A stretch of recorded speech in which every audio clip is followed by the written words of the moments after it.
I've had half a dozen 18-ish year olds, goalies, hip surgeries, multiple hip surgeries, right? And you can read that yourself. 69% of players, hip and groin problems. 36% substantial, which to me probably leads to, surgical implications of some kind. Why? I don't know. Have you seen some of these positions these guys are getting into? That was RVH, and I talked to a friend of mine, Maria Mountain, who's one of the most in-depth goalie experts in my field, anyways. And she mentioned a study that she was involved with that looked at the real problem with goalies is practice. They're dropping into those positions over and over and over again. When you compare that to the game, it's not even close. It's like a 10x multiplier when it comes to practice. What does that tell me? Too much is too much, right? For the most part, this is what's happening, right? FAI, femoral acetabular impingement. There's other things, but this is the most common. What happens? There's no room in the hip anymore, right? From overexposure to the same movement patterns, right? Last time I checked, skating isn't an overly natural movement, right? It doesn't come natural to us. I'm sure there's some amazing skating coaches. They can tell you it takes time, and everybody's a little bit different, right? But that's the most part is what you're seeing. FAI. The hip is stuck in the same position. There's not enough room, right?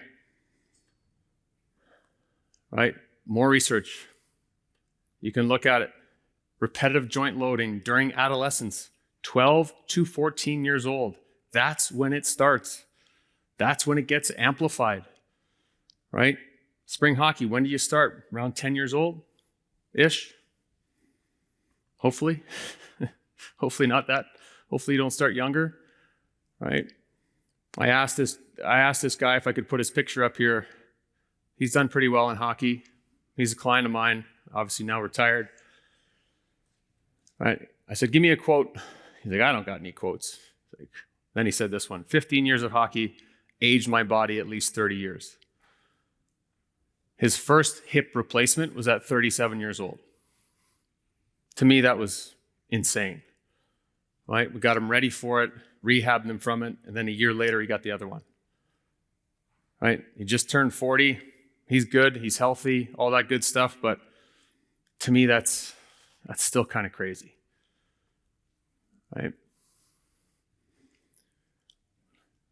Current landscape, year-round, limited exposures.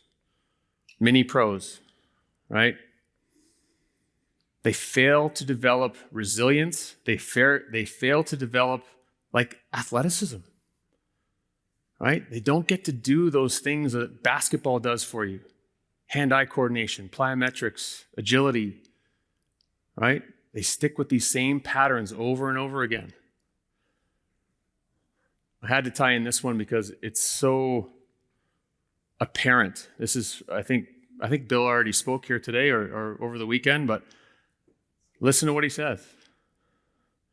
I remember Sean when I got Sean Burke early on in my coaching career, and Sean and I, grew up playing against each other in the NHL, and I remember getting Burke and he talking about guys just aren't catching the puck anymore, and we talked about that. Just it's gotten to be kind of a lost art.